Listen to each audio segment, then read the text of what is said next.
दिनै बड'लेण्ड मुलुगसोलोंसालिया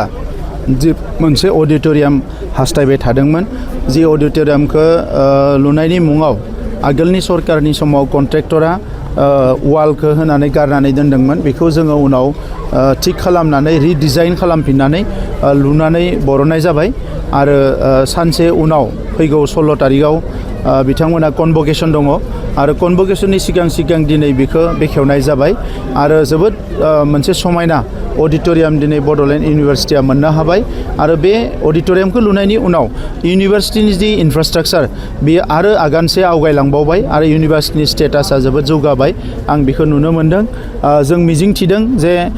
जोंहा क'क्राझाराव गंनै इउनिभारसिटि जानो थांगासिनो दङ गंसे बड'लेण्ड इउनिभारसिटि आरो मोनसेबाव क'क्राझार इउनिभारसिटि जानो थांगासिनो दङ नाथाय बड'लेण्ड इउनिभारसिटिया गोजामसिन हिसाबै बे इउनिभारसिटिनि गुबुन बिथिंफोरखौ जौगाहोनो थाखाय जोङो सरकारा खामानि मावगासिनो दङ बिनि एकाडेमिक्स बिनि इनफ्रास्ट्राक्चार गासैखौबो जौगाहोनो थाखाय खामानि मावगासिनो दङ आरो बे हिसाबै थांनाय बोसोरनै बोसोरथामाव जिखिनि नांगौ गोबां माने बेवहाय इउनिटफोरखौ मेडिकेल इउनिटनिफ्राय लानानै युथ अफिस लानानै गोबां जिनिसफोरखौ बेवहाय लुनानै होनाय जादों आरो फैबाय थानाय समाव बे इउनिभारसिटिखौ जाहाथे मुलुगनां थाखोआव लांनो हायो बेनि थाखाय मोनसे गिदिर मास्टार प्लेन बानायनो थाखाय भाइस चेन्सेलर आहूजा बिथाङा सानगासिनो दङ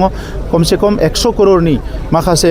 बेवहाय जिखिनि इनफ्रास्ट्राक्चार नांगौ बिनि मोनसे डिजाइन खालामगासिनो दङ आरो बेखिनिखौबो लुफुंनानै बड'लेण्ड इउनिभारसिटिया जाहाथे सारा वर्ल्डनिनो स्टुडेन्टफोरनि मोनसे डेस्टिनेसन जानो हायो आरो बेवहाय जिखिनि टिचिं लार्निं प्रसेस रिसार्च बे गासैबो जाहाथे मोजां एफेक्टिभ जायो बिनि थाखाय जोङो खामानि मावगासिनो दं।